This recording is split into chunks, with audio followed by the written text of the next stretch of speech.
আপনাদেরকে পান্ডালা অভিনন্দন এবং ধন্যবাদ জানাচ্ছি। আমি মীর মোহাম্মদ রাজু আলী ধারা বিবরণ কক্ষ থেকে আপনাদেরকে শুভেচ্ছা জানাচ্ছি।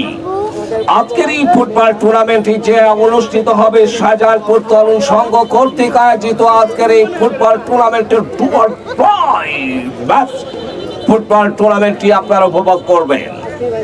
এক প্রান্তে রয়েছেন সিরাজগঞ্জ জেলা ফুটবল একাদশ, যার রয়েছেন মাঠের উত্তর পাশে রয়েছেন সিরাজগঞ্জ জেলা ফুটবল একাদশ এবং রয়েছেন জয়পুরহাট ফুটবল একাদশ, রয়েছেন মাঠের দক্ষিণ পাশে।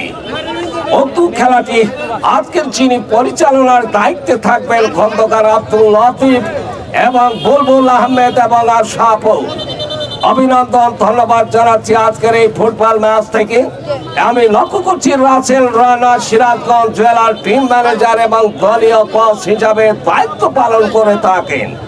ইতিমধ্যে লম্বা বাঁশিটা কখন জানে বেজে যাবে। সুপ্রিয় দর্শক ভাইরা, আপনারা দেখবেন এই ফুটবল টুর্নামেন্ট। চোখ রাখবেন খেলাতে, চোখ রাখুন খেলাতে। মাদককে না বলুন, কিনাকে হা বলুন। ধন্যবাদ জানাচ্ছি।